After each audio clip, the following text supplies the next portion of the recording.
back in Hall E, and we are going to chat with Mr. David Cott, who is the designer and publisher of Lagoon, Land of Druids. David, how are you? I'm doing fantastic. Great. And we are looking at, I believe, final production copy of Lagoon, which was Kickstarted last year. Yes. Actually, early this year. Early this year, excuse me.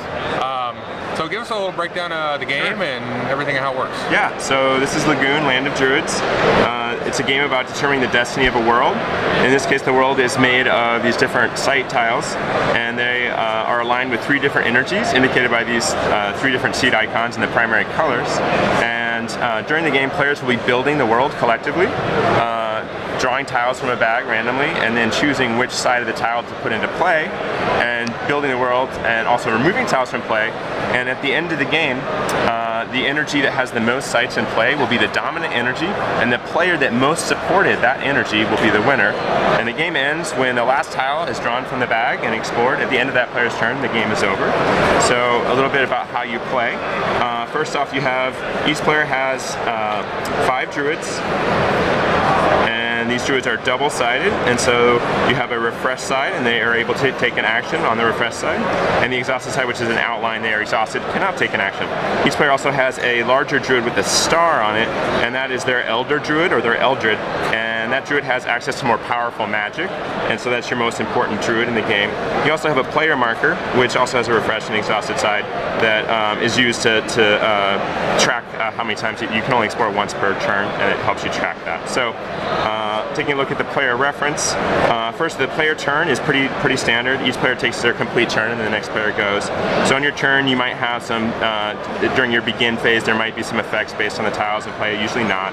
And then after that you refresh your player marker if it was exhausted, and then you'll have druids in play, and if they're exhausted you can refresh up to 3 of them. So you choose any 3 that you like and refresh them, and then you can take as many actions as you want as long as you can pay the cost, and then you end your turn. So that's the turn structure.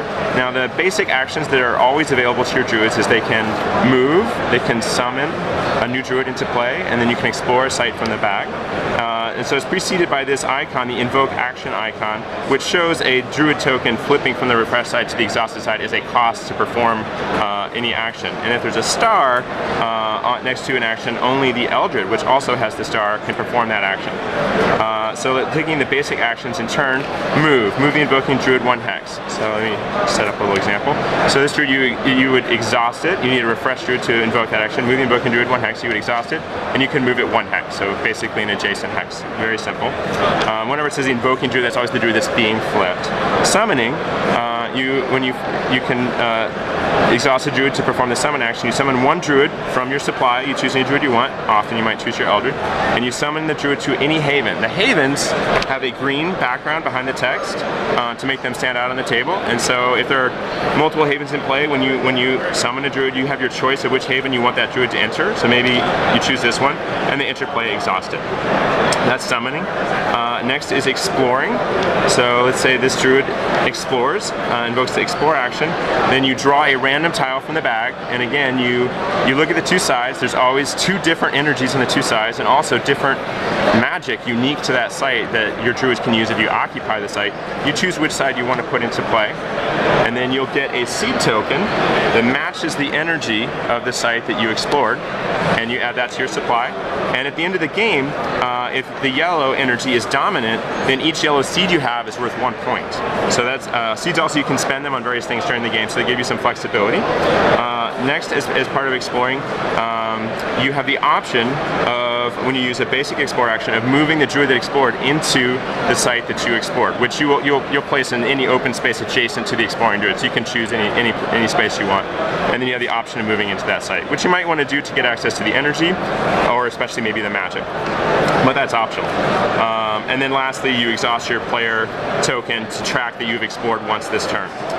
So that is exploring. Next is unraveling. This is what let me set up an example here. This is what you would do to remove a site from the board to alter the balance between the 3 energies. So let's put some druids here. So let's say the rabbit player here wants to unravel a red site. So the power dynamic between the three energies is shown on a player reference, and it's like rock, paper, scissors. So yellow beats red, red beats blue, and blue beats yellow. This is also shown in this table here. So the rabbit player wants to unravel a red site. They're going to need yellow energy because yellow beats red. So this rabbit player wants to unravel this red site. They need 3 yellow energy, as shown in the table, and you get that energy from a combination of either occupying yellow sites and or spending yellow seed tokens, discarding them into the supply. So in this case, the rabbit player occupies 3 yellow sites, has 3 yellow energy, and could unravel this site. However, if you had 3 rabbits in one site, that's only 1 yellow energy. You can only get one energy per site, so you would actually need the druids to be distributed. And it doesn't matter if they're exhausted or refreshed, just the mere fact of occupying those sites gives you that energy. So you have the 3 yellow energy, you can unravel that site. You need a refreshed druid to invoke the unravel action, and they unravel the site they're in. So when you unravel a site, your druid that did the unraveling goes back to your supply, and the site you unraveled goes into your score pile. Now, by unraveling a red site, you have hurt red and decreased red's chances of dominating in the world. And so by hurting red, you've helped both yellow and blue. So scoring wise, unraveling a red site, if either yellow or blue are dominant at the end of the game, you will get 2 points for unraveling this red site. So that is the kind of basic case of unraveling. If you have an opposing druid, or even maybe one of your own druids in a site, and you unravel it, again the unraveling druid goes back to your supply. Any other druids on that site, if they're refreshed, they get exhausted, and then the unraveling player chooses which havens to put those druids in. In this case, there's 2 havens in play, so maybe I put my druid here, it gets exhausted, and then the other one I put there. You can choose, they can go the same or different. It's up to the unraveling druid's controller. So that is what happens if you have other druids in this site. Now again, let's say we have a situation, you want to unravel that site, but you're only occupying 2 yellow sites, you want to unravel that site, you could spend a seed to get that 3rd yellow energy, returning it to the supply, and then you could unravel that site. So you can mix and match. You could spend 2 seeds and occupy 1 yellow site, or 3 seeds if you occupy none. All right. So that's how unraveling works. One other detail there, again, let's say the rabbit player wants to unravel this red site now instead. If you got the energy, if you unravel this red site and you remove it, you can see that it splits the world in 2, and you can't do that. If a site unraveling it would split the world into non-contiguous regions, that site is considered locked and it cannot be unraveled. Right. Now you could unlock that site, maybe you explore, and you would end up placing a site here, and then now it is no longer locked. There are also abilities that might allow you to move a site, again, unlocking that site. So the spatial relationship of the tiles has strategic significance. So that is unraveling. And next we have all these different unique magics on the sites on the board. Every site has its own unique magic. So let's take a look at, this is kind of the starting tiles, and show what these do. Just kind of gives 3 examples. So this one, it has the star invoke icon, which means only an Eldred can invoke that magic. And it says move the invoking Eldred to any site. So normally the basic explore action you could only move to an adjacent site, but with this you can say, oh, I'm going to move my Eldred way across the board anywhere you want. So each of these actions allows you to do something more efficiently than the basic actions. So that's that one. Taking a look at this one, it's discard 1 seed. So let's say we invoke that. Discard 1 seed. Maybe I discard a blue seed. Move any unlocked site of that seed's energy, so blue site, to any space. So it could be any blue site. I happen to choose this one in this case. I move it anywhere I want on the board. So that's what that site would do. And then lastly, taking a look at this yellow site, Gru's Refuge, it says refresh 1 druid. So suppose I start like this and I move my druid, my Eldred here. They start refresh. Move my Eldred here, and then I can say I'm going to refresh 1 druid, and then you refresh the druid, your Eldred. So this allows you to take multiple actions with 1 druid, which can be very powerful. So that's these examples, the sites in this particular starting setup. Okay. Now there are other types of actions. Some have a lightning bolt, and if you explore one of those, it's like a one-shot when exploring the site, you may pay a cost to get some benefit.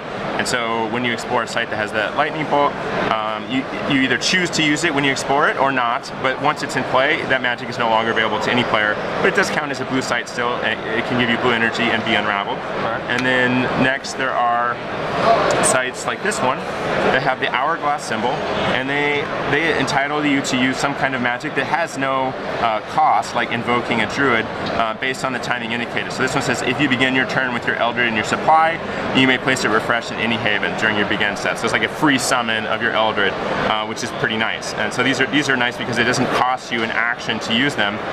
It's kind of free. So those are often very nice. So now getting back to the scoring, which we kind of already talked about. Yep. So let's say that it's the end of the game, and I have these sites that I have unraveled and these seeds in my supply at the end of the game. Taking a look at the board, we can see that yellow has 3 sites in play, red has 2, and blue has just 1. So yellow is dominant. So looking at the scoring, we look at the row for yellow. So each yellow seed in my supply is worth 1 point. So I would score 2 points for these seeds, 1 each. These would score me nothing. And then also, yellow being the destiny, red and blue sites that I've unraveled are worth 2 points each. So I have a yellow site, I don't get negative points to that, it's just 0, but I get 2, 4, 6, 7, 8. So I would score 8 points. So that's how the scoring works. Now, although it is a point scoring, that is actually it's being conditional on the game state at the end of the game.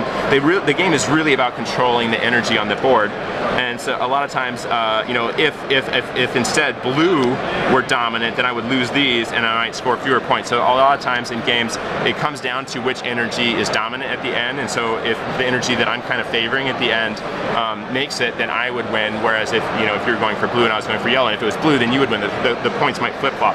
So it's kind of a dynamic situation. It's a little bit different than a lot of kind of linear scoring. Okay. So that's how the scoring works, and that's a pretty quick overview. That's almost, I think, pretty much all the rules to play Lagoon. Thanks, David. Appreciate it. Sure.